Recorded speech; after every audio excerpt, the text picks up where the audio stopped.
우리가 1년을 마무리하고 또 1년을 다짐하며 결단하는 이 시간에 하나님께서 우리에게 주시는 임재하시는 말씀 속에 또 큰 은혜의 시간이 되기를 원하는 마음으로 제가 할렐루야 하면 여러분들이 아멘으로 화답하면서 우리의 마음을 좀 활짝 열고 또 말씀 가운데 임하는 귀한 시간 되기를 원합니다. 할렐루야. 또 다시 한번 주변에 있는 분들과 인사 나눕니다. 하나님의 축복이 임하시길 원합니다.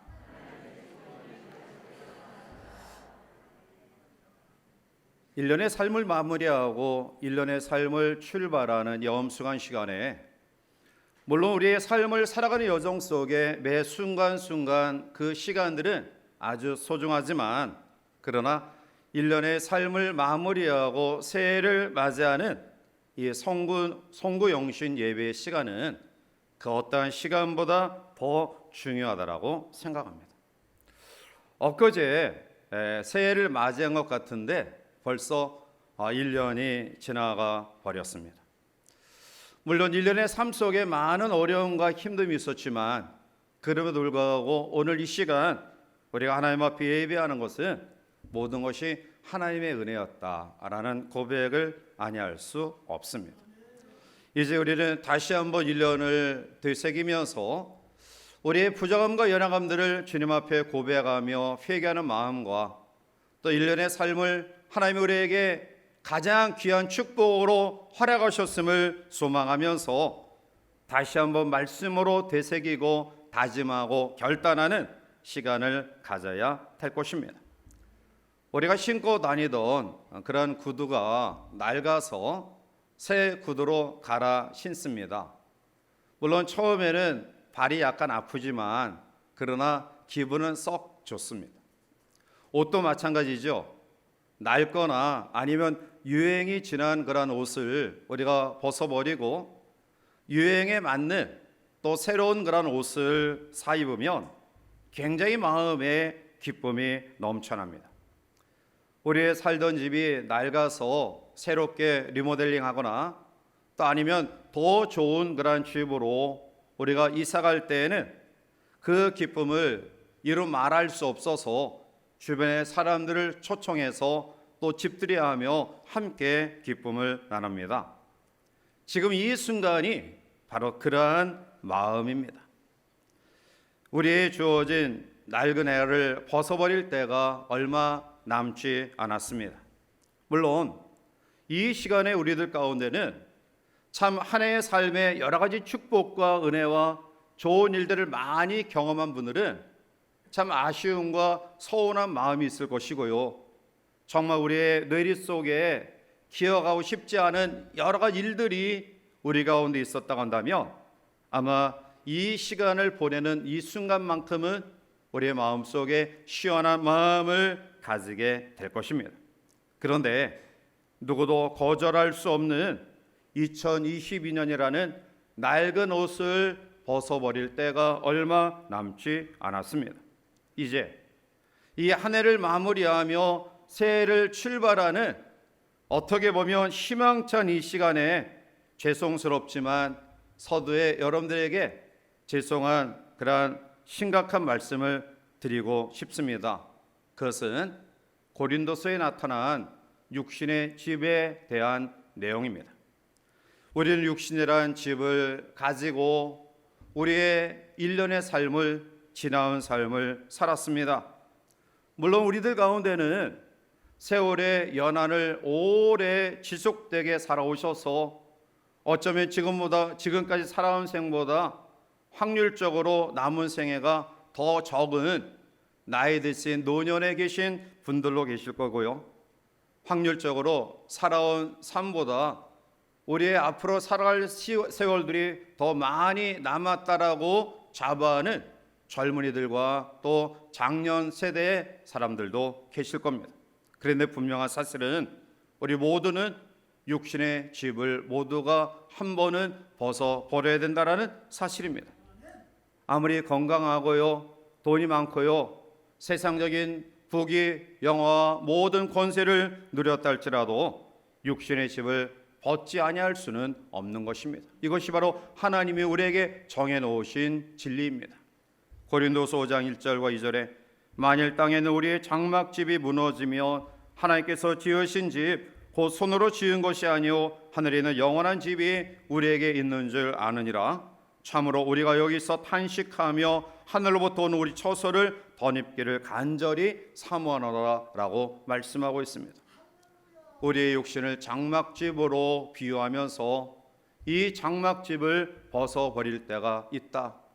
그리고 연이어서 고린도서 5장 9절과 10절에 그런즉 우리는 몸으로 있든지 떠나든지 주를 기쁘시게 하는 자가 되기를 힘쓰노라. 이는 우리가 다 반드시 그리스도의 심판대 앞에 나타나게 되어 각각 선악간에 그 몸으로 행한 것을 따라 받으려 함이라 라고 말씀합니다. 즉 장막집을 벗어버리고 영원한 집에 들어가는 과정 속에 하나님의 심판대 앞에 우리 모두 설 것이다. 그리고 그 심판대 앞에 선 우리 모두는 우리가 육신을 가지고 이 땅을 살아가는 삶 속에서 행한 모든 일들을 판단받을 것이다 라고 말씀하고 있습니다. 사실 이 말씀은 제가 성도가 세상을 떠날 때에 장례를 집전하면서 많이 인용한 말씀입니다. 그런데 오늘 저는 이 한 해를 뒤로 또 새해를 앞으로 보내고 맞이하는 이 시간에 단순히 벗고 입는다라는 그런 개념에서 머물러 있지 아니하고요. 죽음이라는 이 사실을 우리가 심각하게 생각하면서 죽음을 벗어버리고 영원한 영생의 새 옷을 입는 그러한 하나님의 사람들이 되고자 하는 마음으로, 이러한 결심과 다짐으로 이 새해를 맞이하고자 하는 마음으로 이 말씀을 여러분들에게 드린 것입니다. 그렇다 한다면 오늘 우리에 주어진 영구히 우리의 삶 속에 다시 되돌이킬 수 없는 이 시간, 그리고 하나님께서 우리에게 허락하신 놀라운 축복의 기회인 새해를 어떻게 살아감이 마땅할까요?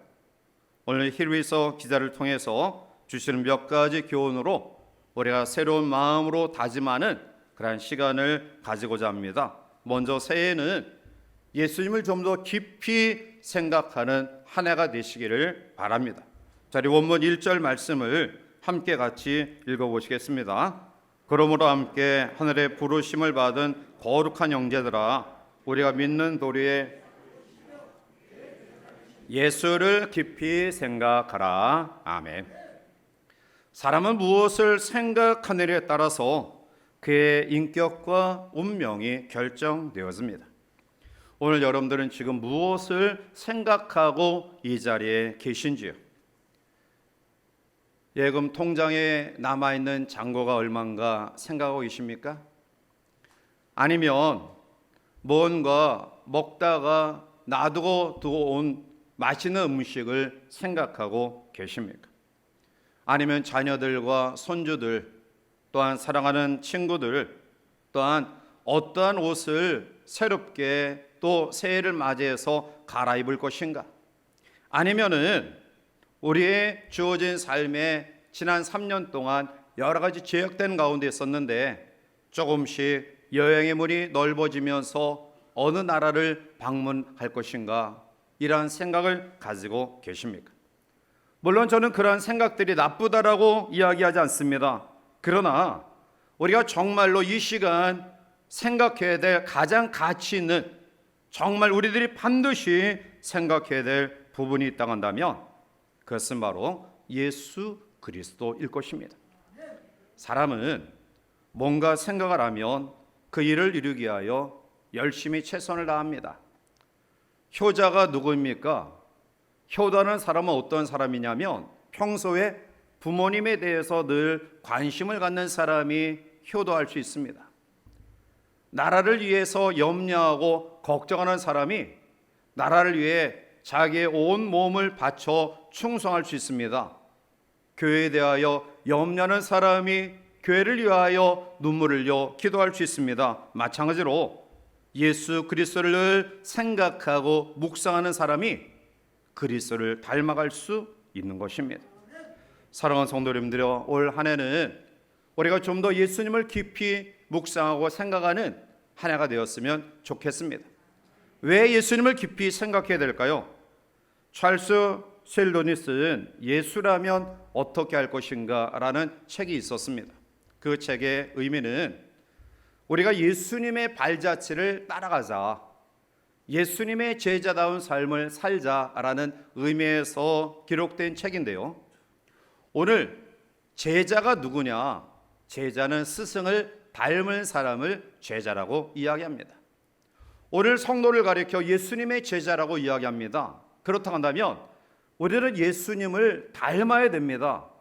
예수님을 닮기 위해서는 예수님을 날마다 깊이 생각해야 합니다. 부부는 닮는다고 하죠. 그것은 많은 시간들을 함께 바라보며 함께 몸을 부딪히며 살기 때문에 그런 겁니다. 마태복음 11장 29절에 나는 마음이 온유하고 겸손하니 나의 멍에를 메고 내게 배우라 그리하면 너희 마음이 쉼을 얻으리니 말씀합니다. 예수님을 깊이 생각하면 예수님을 닮게 됩니다. 온유하고 겸손한 마음을 닮게 됩니다. 우리 입술에서 불평과 불만이 사라집니다.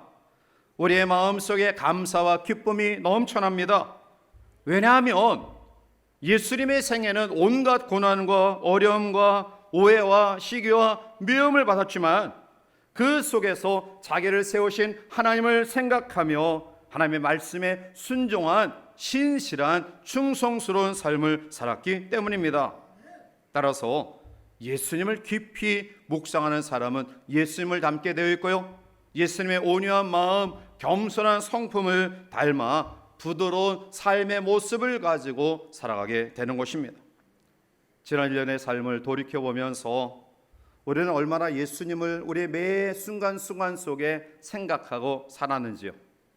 아마 교회에 오는 시간, 또 우리가 함께 예배하는 시간에는 예수님을 잠시 묵상하는 그런 마음을 가졌지만 예배를 드리고 우리의 일상생활 속에 우리의 삶을 거할 때 과연 우리는 얼마나 예수님을 묵상하고 예수님을 생각하는 삶을 살았는지. 그러나 새로운 한 해는 예수님께 우리의 시선을 고정하고 우리의 정신을, 우리의 마음을 집중하여 예수님을 바라보고 예수님을 묵상하고 생각하는 삶이 우리 가운데 있기를 원합니다. 왜 그래야 될까요? 예수님은 우리의 믿는 도리의 사도이시며 대제사장입니다. 주님이 우리를 구원하기 위하여 얼마나 충성을 다하셨는지, 그 충성을 통해 우리에게 알아가신 구원이 얼마나 오묘하고 경이롭고 놀라운 것인지 우리가 주님을 묵상할 때마다 그런 은혜를 새롭게 발견합니다.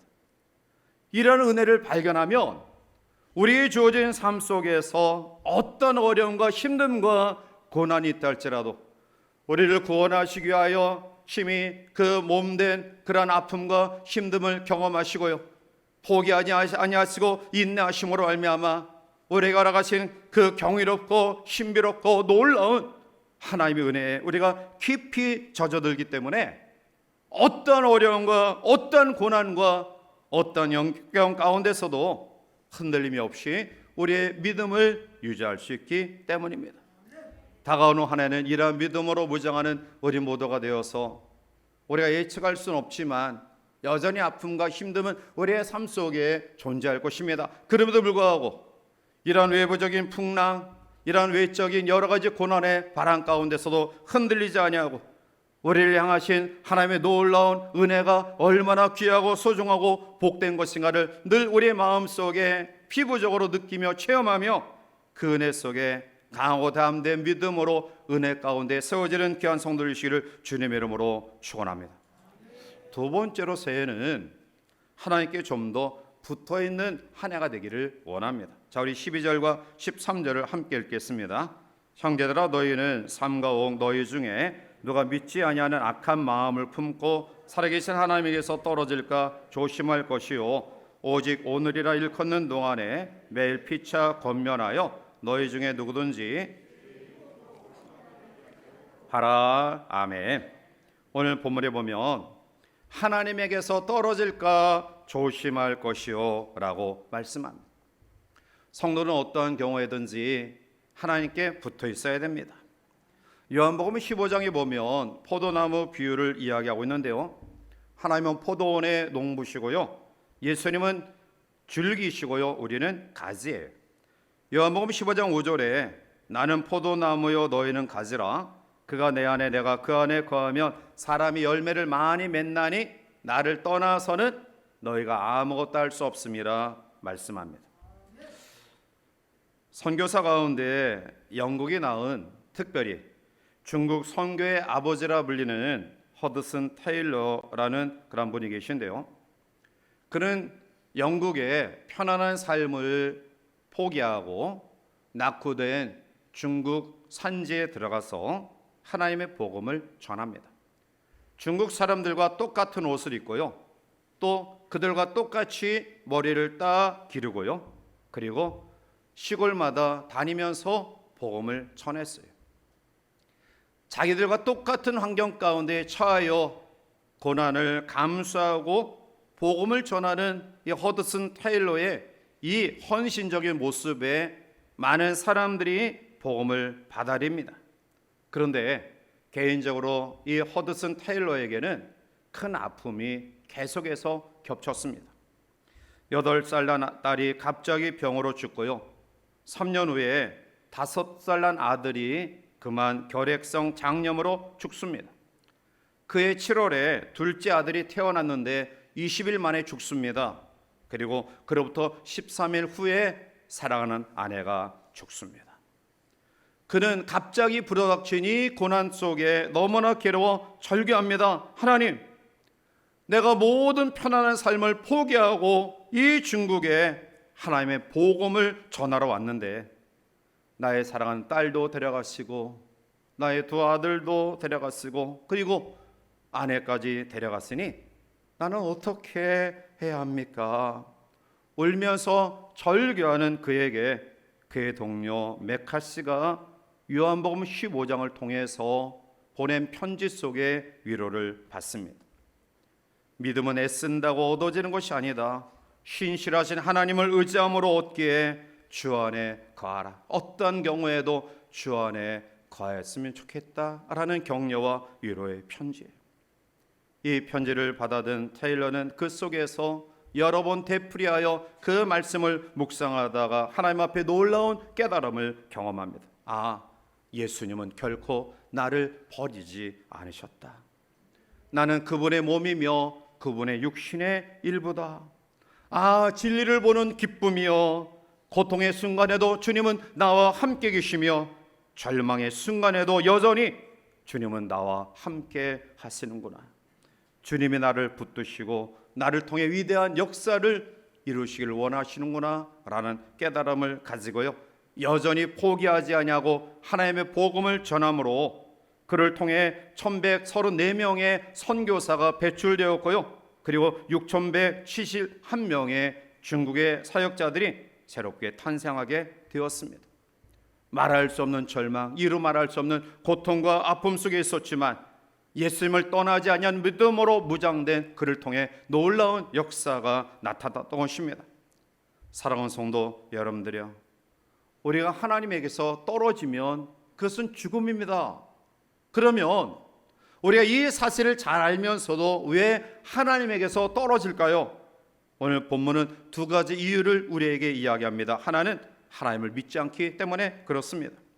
12절에 형제들아 너희는 삼가오고 너희 중에 누가 믿지 아니하는 악한 마음을 품고 살아계신 하나님에게서 떨어질까 조심할 것이요 라고 말씀합니다. 하나님을 믿지 않는 것이 악한 마음이다. 악한 마음, 그것이 바로 불신앙이다. 이 불신앙의 모습을 가질 때 우리는 하나님의 마음을 헤아리지 못하고 하나님의 길을 알지 못하며 하나님의 말씀에 순종하지 아니하고 자기 뜻대로 살아갈 수밖에 없다. 결국 자기 생각, 자기 중심적인 그러한 사고 속에 자기 위주로 살아가게 된다. 결국 하나님과 떨어진다라는 것입니다. 지난 한 해를 돌이켜보며 우리는 어떻게 우리의 시간들을 보내오셨는지요? 오늘 불신앙의 모습을 가지고 자기의 중심적인 생각과 사고 속에 그것이 하나님과 떨어지는 삶이라는 것을 인식하지 못하고 살아오지는 않았는지요? 두 번째로 오늘 13절에 보면 유혹에 넘어가기 때문이다라고 이야기합니다. 오직 오늘이라 일컫는 동안에 매일 피차 권면하여 너희 중에 누구든지 죄의 유혹으로 완고하게 되지 않도록 하라. 죄의 유혹으로 완고하게 되지 않도록 하라. 마귀의 유혹에 넘어가면 우리의 마음이 완고해진다라고 이야기합니다. 그 완고한 마음은 마음이 굳어진 그런 것을 가리킵니다. 에스겔 36장 26절과 27절에 보면 또 새 영을 너희 속에 두고 새 마음을 너에게 주되 너희 육신에서 굳은 마음을 제거하고 부드러운 마음을 줄 것이며 또 내 영을 너희 속에 두어 너희로 내 율례를 행하게 하리니 너희가 내 규례를 지켜 행할지라 라고 말씀합니다. 즉 부드러운 마음을 우리에게 준다라는 것입니다. 지난 1년의 삶을 돌이켜보며 이기적이고 자기중심적인 고집 때문에 우리 식구들이 얼마나 많은 아픔을 경험했습니까?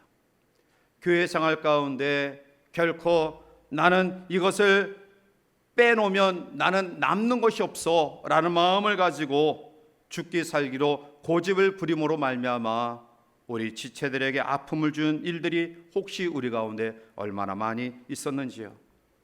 오늘 성경은 이러한 죄의 유혹에 넘어가 완고한 마음이 들 때 여호와에게서 떨어지는 것이다라고 말씀하고 있습니다. 새해에는 우리가 하나님의 말씀 앞에 다시 한번 온전한 믿음으로 의탁하는 신앙과 더 나아가 하나님의 뜻에 나의 뜻을 복종시키는 믿음을 통해 부드러운 마음으로 여호와에게서 떨어지지 아니하는 생명 있는 삶이 우리 가운데 가득하기를 주님의 이름으로 간절히 축원해 드립니다. 세 번째로 오늘 히브리 사도는 예수를 견고히 잡을 것을 이야기합니다. 오늘 보면 6절에 보면 그리스도는 하나님의 집을 맡은 아들로서 그와 같이 하셨으니 우리가 소망의 확신과 자랑을 끝까지 굳게 잡고 있으면 우리는 그의 집이다 라고 말씀합니다. 즉 소망의 확신과 자랑을 끝까지 굳게 잡고 있으면 우리는 하나님의 집이다, 즉 하나님이 임재하시는 성전이다 라는 말씀입니다. 여러분, 하나님이 나와 함께 하시는 것처럼 놀라운 축복과 은혜가 어디 있는지요.